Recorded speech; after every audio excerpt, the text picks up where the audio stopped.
My family wasn't religious at all. They were Catholic, and we went to Christmas maybe on Mass, so I never even knew there was a relationship that you could have with God. My family they didn't do drugs. They were, a good family, just never taught us about the Lord. And as we grew up, I had an older brother, and I started to dabble with drugs at a young age.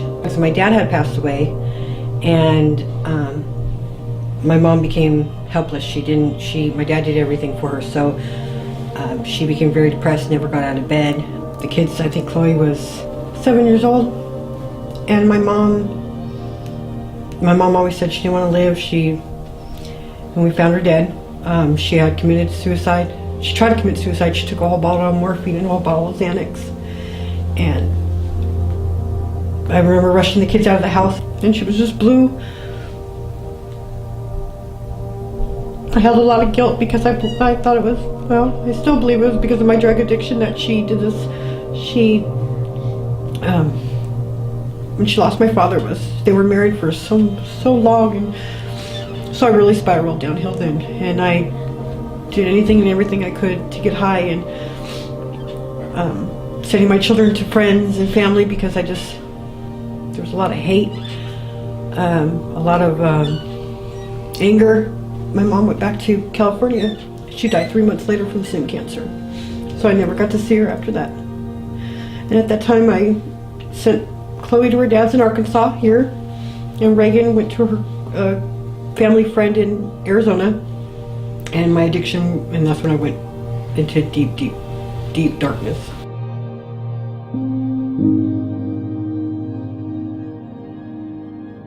There's always people in this park, so I would stay down here until it got really cold, because it was really cold next to the water. It was just extremely cold. You either had to have some sleeping bags or something. But yeah, I've slept on this bench, and I slept on this bench because of the way the wind would flow. It would block it. We'd walk up to the gas station up there, and they would let you come in there, and we'd sit there to stay warm, and then head over for a free breakfast, and then try to get your first drink. I ended up in prison, and that's when I was introduced to God for the first time, because the girls in jail would talk about God, and I went to prison. And when I got out of prison, somebody brought Reagan to me, and we went to Arkansas to reunite the girls. And that's when I met Miss Sue, because Miss Sue was involved with Chloe through the church. I remember Miss Sue telling me if I wanted the girls back, I was going to have to get some help. And that day my life changed. That was the day I met Pastor Craig and Miss Diane.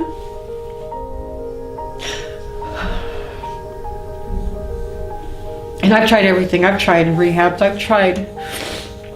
With my mom died, nothing changed me. Me about to lose it. Nothing changed me until I met the Lord.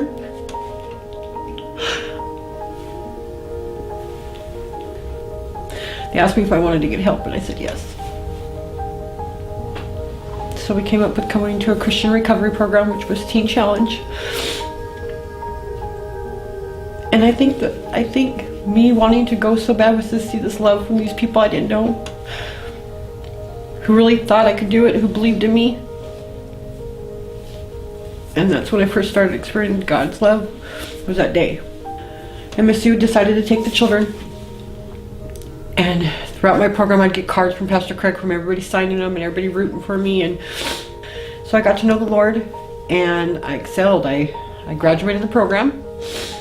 Stayed on for staff for 6 months, and came home.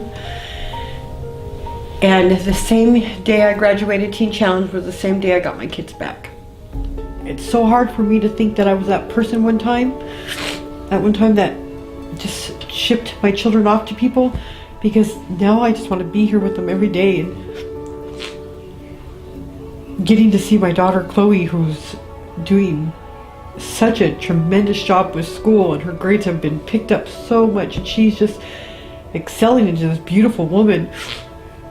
And Reagan, who she was picked for spelling bee, and I got to go to that. Just having our own home. This is the first Christmas that we have been together since my mom died. When I got home, I was offered a job with Matthew Chiropractic, which is they go to our church, And they have been such a huge part of my life and such a blessing to me and my children. I always felt I had that void from losing my parents, and Karina Matthews and Dr. Matthews have taken that place for me. They really, I feel that love and that void gone. I've got to minister to a lot of people and watch a lot of broken people come in, and just, talk about God with them, and had a lot of divine appointments, and getting to do that there and talking to these patients and getting to know them personally is such a rewarding, it's like my own little mission. I mean, I have so much to be grateful for, but I think if I never met these people from Hope Church, if I've never met them and I didn't experience their love and their believing, they believed in me, they have faith in me, and it was a hard program to do, but to hear these people root for me and show me love and have the support system when I came home, I never would have been able to do it. Forgiveness was a hard thing for me because of my mom and everything I did to them, and to my kids. Forgiveness was a hard thing, and once I let everything go and I gave it to the Lord, and I gave my kids to the Lord, and I started to forgive myself, I started to flourish. I started to really dive deep into the Word and see that I'm forgiven, and if people could forgive me, then I can forgive myself and start a new life. It's never too late to get to know the Lord and let Him just work on you. He's always been there. There's so many times I should have been dead. I should have lost my kids permanently so many times, and I didn't. And I know the Lord was sitting right there with me the whole time. I just didn't know that. And I just want everybody that's been through what I've been through, or that's going through what I've gone through, to know that this is a Jesus factor. I've tried so many times to get sober, and I usually would get sober or pick up something else, or I would drink, and I would stop doing meth and start drinking. I would smoke weed and all these things, and I've been completely delivered, and it's because I met Jesus.